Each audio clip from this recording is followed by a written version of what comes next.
कि BJP RSS वालों ने इस महिला को बलात्कार की धमकी दी। अगर उसमें दम है, अगर वो सच्ची पत्रकारिता करता है तो ये दिखाए जनता के सामने। आपके एक नाम से सुधीर चौधरी जैसे एंकर्स में कुछ डर की भावना उत्पन्न हो रही है। सबसे ज्यादा जो देश के आज हालात है ना, ये जो नेशनल चैनल है ना, इनका हाथ है। अगर इन्होंने सच्चाई दिखाई होती, पैसे की लालच में ये लोग बिक गए, इनका जमीर तो बिक गया, लेकिन जो बाहुबली है उसने अपने दम पे एफआईआर को कैंसिल करवा दिया। उनके पूर्वजों ने अंग्रेजों की गुलामी की, उनके पूर्वजों ने अंग्रेजों के तलवे चाटे, मुखबरी की। क्रांतिकारियों का खून है, बाप दादाओं ने अंग्रेजों की गुलामी नहीं करी थी, तुम्हारे बाप दादाओं कि आप ही पे चर्चा की गई, आप ही का नाम खास तौर पर लिया गया। क्या लगता है आपके एक नाम से सुधीर चौधरी जैसे एंकर्स में कुछ डर की भावना उत्पन्न हो रही है? देखिए कि इसीलिए टारगेट कर रहे हैं ना कि कहीं ना कहीं उन्होंने मेरे सवालों से शायद वो डर गए या सरकार में बैठे लोग डर गए।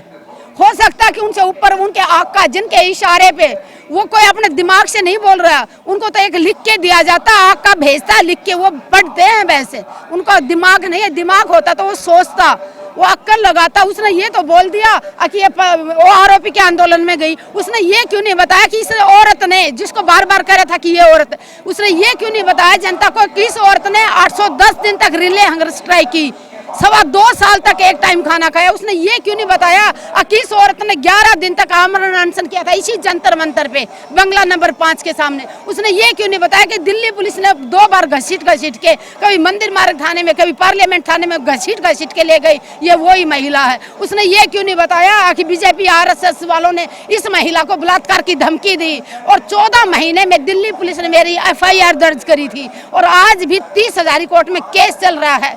आज तक नहीं ढूंढ पाए कि एक आर्मी अफसर की पत्नी को बलात्कार की धमकी देने वाला कौन था। अगर उसमें दम है, अगर वो सच्ची पत्रकारिता करता है तो ये दिखाए जनता के सामने, नहीं तो अपने आकाओं के इशारे में नाचने वाले गुलाम को मैं गुलामी कहूंगी। उनके बाप दादाओं ने अंग्रेजों की गुलामी की होगी, इसीलिए उनकी रगों में भी आज गुलामी है और वो सरकारों का गुलाम बना हुआ है। बहुत बड़ा खुलासा किया है आपने, आप मेजर की बीवी हैं, इस तरीके का माहौल उत्पन्न हो रहा है, आपको तक बलात्कार की धमकियां दी जा रही हैं, पहलवानों के साथ यौन उत्पीड़न हो रहा है, किस ओर जा रहा है देश?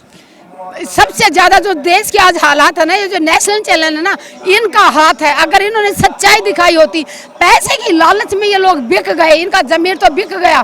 पैसे की लालच में बिना वजह जो ऊपर से लिख के भेजे जाते हैं, सिर्फ वो न्यूज दिखाते हैं।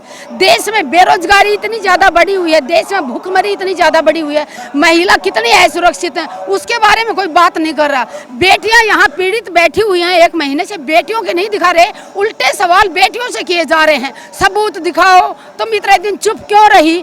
अरे इन्होंने 2012 में भी शिकायत दर्ज कराई थी, 2014 में भी कराई थी, लेकिन जो बाहुबली है उसने अपने दम पे एफआईआर को कैंसिल करवा दिया। और आज 1 महीना हो गया, अब वो जो देश वाले पूछ रहे हैं इतने दिन चुप क्यों थी बेटियां? 1 महीने में कौन सा इन बेटियों को न्याय दिला दिया? कितना टाइम लगा है बेटियों ने। मैं तो सैल्यूट करती हूँ इन बेटियों को, अगर कम से कम उस गुनहगार के गुनाह को भांडा तो फोड़ा देश के सामने, देश को पता तो चला। लोग पूछ रहे हैं कि सिर्फ बेटियां बैठी ही रहेंगी कि इंसाफ की कोई गुंजाइश नजर आ रही है? जब तक इंसाफ नहीं मिलेगा बेटियां यहाँ बैठी रहेंगी। अभी सरकार के हाथ में है, सरकार उस आरोपी को कब गिरफ्तार करती है। जब तक गिरफ्तारी नहीं होगी मातृशक्ति शांत नहीं बैठेगी। 21वीं सदी की नारी है, अभी ये दबने वाली नहीं है। वही चला गया जमाना कि औरत सिर्फ बच्चा पैदा करने की मशीन है या घर चूल्हा चौकी तक रहेगी। हमारी बेटियां अगर जहाज उड़ा सकती है, हमारी बेटियां अंतरिक्ष में जा सकती है, दूसरे देशों में जाके भारत की शान बढ़ा सकती है, तो क्या अब भी उन्हीं को अग्नि परीक्षा देनी पड़ेगी? जब बेटियों ने कहा कि 7 शिकायतकर्ता बेटियों का और बृजभूषण का नार्को टेस्ट होना चाहिए, तो सबसे पहले आरोपी का नार्को टेस्ट हो, उसमें साबित हो जाएगा वो गुनहगार है तो बात खत्म। बेटियों का नार्को टेस्ट कराने की जरूरत नहीं पड़ेगी, ना ही उन 7 बेटियों का नाम जनता के सामने लाने की जरूरत पड़ेगी।